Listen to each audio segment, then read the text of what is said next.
this story right here is not about France.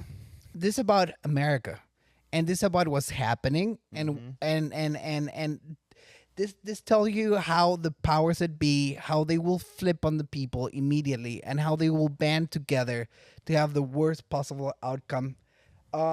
France, they never fail to disappoint. In just 2 weeks, they went from being praised by your humble servant of the Lord to just the thing that happened in France right now. And we haven't gotten to that point in America.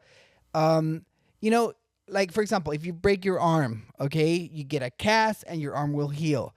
If you get stabbed, they stitch you up and you will eventually heal. But when you lose your teeth, they don't grow back. There's a few things in life that once you break them, they will never go back to what they were. There's a few things in society that we can never mend, or these points that we're going to get to that we can never come back from. At this point in France, with the influx of the immigrants and with the way the elections are going, the French culture and the French people is being diluted to a point that they will never get back from it. And I'm not saying it's a bad thing. I'm not saying it's a good thing because I don't really care about France. But the French culture and the heads of France, they have their mind in making Muslims comfortable in France. And I'm gonna just show a few slides. Before you move on quickly. Yeah. Would you guys not all agree? Because you said you're not sure if it's a good thing or a bad thing to maintain the culture of a country. Vinny, I'll go to you first. I would think that it's important for countries to maintain their culture. What's key? It's historical, right? It's the country's history, and you're continuing to live that history and move on. But it's also the part of culture is you're part of something. To dilute it to the point where there is there's no collective culture, and it's now not individual, but a hodgepodge I 100% of culture agree, and it dilutes it. Yeah, and just in the case of France, I disagree because it's not. Okay. Kept Humberto was also trying to gloss over the nationalist argument that I'm sure we'll get into in a little bit because that derails where he's trying to go. I don't get what's wrong. No, what is wrong with loving the country that you're in and wanting it to be better? We're getting into that in a few minutes. He was trying to get to the election results first. All right, go ahead. Sorry, I interrupted by asking a dumb question. These are the final results. There was a match made in hell between the centrists.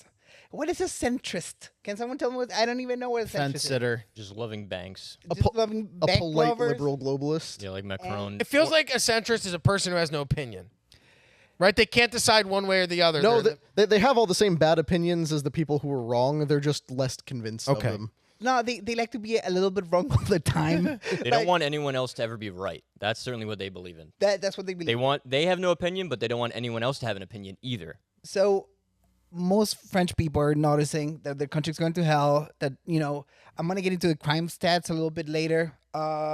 And they were like, okay, this lady Le Pen, maybe she's a little bit cookie and whatever, but let's back her up. And they saw great success because they go in they have 3 elections for this election. They had the first round, they had the second round, and this third election is a very rare one when you pick the top 2 winners and anyone that has over 12%. I think they call it triage or something like that. And you had Marie Le Pen, who is she's a nationalist, and her party it's MAGA for France. That's what it is. But they call it nationalist to make it sound more scary. But it's just France first. Like, let's have French people have a good time here. That's abroad on the bottom. Yep. Yeah. She's the daughter of a very famous French politician. And like their Trump. Then you have Emmanuel Macron, centrist. He's the guy that's married to the guy. Yes. Brigitte's husband. Allegedly. And then you have the new Popular Front. That is the far left of France. And millennials and Gen Z voters, they're idiots. They're single issue voters. And they were so scared of nationalism and having France for the French people that they turn out in record numbers. I think it was like over 68% of people went there and voted. And when the young people get involved in this, they usually vote wrong. So I think we should have the voting age to be up to like 40 once you have some stakes on the thing. Yeah. Now I'm gonna show like just a little bit of horror. Yeah. this is exactly what happened after they won. Because you know, one of the biggest fears that the centrists put into like the right-leaning people is like, oh, if you vote for someone that is actually right, the left is gonna burn everything down. You heard that. Everyone heard that. Like, if Donald Trump wins again, they're gonna burn the city down. It's gonna be the summer of love all over again. Now, in this case, they won, and here's some images of their celebration of winning an election. That celebration looks suspiciously like rioting. Funny how that works. He's carrying around the fireworks. So guns are illegal, but they can shoot fireworks. They also destroyed stuff and burned stuff down, right? We have Oh, more. the town This one's too happy. This one, I'm kind of like, hey, this isn't so bad. Well, you saw all the graffiti all over the walls. Oh, wait a minute. I don't see one French flag. Where are the French It's all flags? Palestine. You don't see That's weird. It's all Palestine and social. Don't you just love the Islamic Caliphate of Paris? Oh, yeah. It's so freaking nice. Sharia law, baby. Cromlyon. What is it when they... Mag, Mavida or something. Matt, Daddy, Abdika. It's certainly not Auslander Roust. Sometimes they say that France is for the immigrants. You see the crowd. You can go to the next video. Yeah. This is actually like, this is France. Literally, this video came out yesterday. Look at that fucking psycho. Is that a man or Good. No, there's a Good. woman that's Good. scared for her life. The deep. Well, guess what? I'm so happy he's hurt. Good. Look, she's shaking. Shaking. So Yeah, because that freaking guy looks like a fucking Somalian pirate on his damn car. don't assume he's country of origin. Look at Diddy. me. I'm the Uber driver now. Listen, I don't give a shit who it is. Rob, what were you gonna ask me? What were you asking me earlier? Oh, if nationalism is a bad thing. No. Here's my thing, and this goes back to the main point that everybody tries. I think they're too scared to say it. Letting all these people that have different beliefs than what you believe in are going to change your country from the inside out. France is cooked, okay? Just like Umberto said. Right. England finished. Okay, these countries, bro, they're letting in all these freaking migrants from all these different places.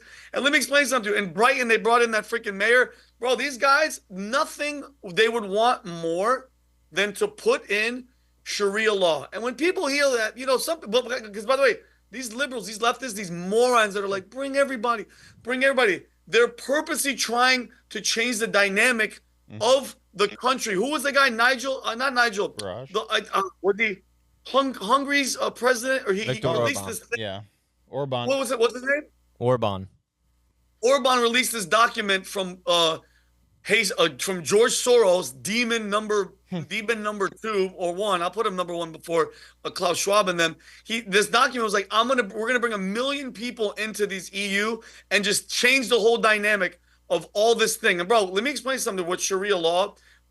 This is just the high points of Sharia law. For some of you idiots out there that don't know what the hell you're asking for, when you let in these people from a certain freaking mindset in a group, severe punishment that is amputation, stoning, and flogging if you ever get in trouble.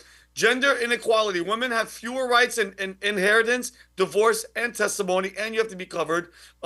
Punishments for apostasy and restrictions on non-Islamic practices. You have to do everything that they say. Limited free speech, punishment for blasphemy and dissent, and the punishment is severe or death. And then inconsistent application varies widely depending on interpretation and implementation. They get to change the rules. They get to move the boundaries back and forth. What these people aren't realizing, bro, nobody is saying it, bro. Nobody's saying it. You're bringing these people from these countries like, you know, Africa and the middle Palestine and all these places. Guys, they're not going to play by your rules. And I'll be damned if that shit's going to happen. They're slowly starting to do that shit here with the border. Well, but Michigan, guys, you guys we're see a the Christian videos? nation. Well, We're a that's Christian globalism, nation. though. Try that shit here. Well, that shit here. Going back to the topic, and I hope Vinny, I don't know if he took his hard medication and everyone is chill right now, because this video sent by Shane will make, even if you're not French, it will make you mad. This might get really loud. Just roll the tape. On vous a couché! On vous a niqué! Voilà ce qu'on dit! Vous avez perdu, on est trop fort à gauche, on a l'amour, on a la fête. Vinny, it's on a French la Harry joie. Sisson. Vous avez la haine. On est trop fort. On est trop fort. Vous avez perdu, désolé. These fucking idiots. Yeah, that's what happens when the left wins. That's exactly what happens when the left wins. Good. Let that be a lesson. What's that? Enculé. GP. C'est tout. Vous avez perdu. Vous avez perdu. Vous avez perdu. Hey, it's Delhi. Is that Delhi? The problem is that all the strong men were killed. Voulez-vous coucher avec moi ce soir? Voulez-vous coucher? And these people were Is he saying voulez-vous coucher avec moi? That's Ce soir? like this. France is for the immigrants. And let me tell you a little bit what the immigrants have brought here. I have a few stats. besides syphilis. Violent crimes in France rose around 384,000 offensive in 2023. This is compared to the 30,000 of the previous year. Like it was, What the fuck? yeah, right? So what's that? 1,000%? Yes. In 2023, police recorded, let me see, there was 948 murders in France. That it's just all the numbers are going. I don't want to get into the grape numbers, but they're up by 97%, and 70% of all these crimes are committed of people are not natively born. As an immigrant myself, you know, I always say this. Like, I come in the country, I stick to a program, I stick to the rules, I pay my insurance, I drive at the same speed, I don't steal stuff, I don't try to make the laws different, because, like, it was my choice to come here. But this thing right here, I brought the story because this can happen here. Like, Americans, with their American exceptionalism, they think, you know, this will never happen here. And the spirit that founded America is the spirit of telling people to kick rocks, okay? And I'm not seeing much of that spirit of people telling other people to kick rocks. And this is all over Europe. Like, you know, Vinny said it. The major of Brighton, that we used to make fun of my friends from Brighton because it's the gay capital of England. Did you guys know that? Yep, LGBTQ. Yeah, Brighton's the gay capital of England. Then you had Sadiq Khan in London, who's the mayor of London. You know, like, you have all these guys. They're getting to places of power. And I lived under Sharia law for 12 years in a very civilized country, and things worked out really nicely. Because it wasn't a democracy. Because it wasn't a democracy. But Sharia law plus a democracy, things are going to get crazy. You didn't get your hands cut off and you weren't thrown off the roof of a building, which means you're probably doing okay over Yeah. in Dubai. But did you respect the laws when you were there, and did you flip off the camera and say, And did we're you do taking gay over stuff? Because Dubai? that's usually they chop your hands off and throw you off a building for that. Actually, it depends if you're on the giving end or receiving end. Really? Yes, it does. So if you okay, quickly, I know we're gonna end in 2 minutes. If you're taking it, do you get thrown off the building? Yes. Or, oh, okay. But giving it's not. Although Yeah. in certain places like Saudi Arabia, if you are a gay man who likes to be on the receiving end of that, they won't kill you. They just force you to have a transition into a woman, which is why people talk about all the great pro-trans policies in the Middle East, because they just will forcibly castrate you and make you dress as a woman. So, but like all this started to go to shit though when they started the European Union, because you know they were too weak to be their own countries. But that's when all this immigration started, and that's what they're doing to America. You know, the globalism is the mass importation of people and the mass watering down of your culture. And so this is what happens when you get your culture watered down, and immigrants electing your politicians, and that's the playbook they're trying to use for America. It's globalism. So that's the biggest evil that we have to fight.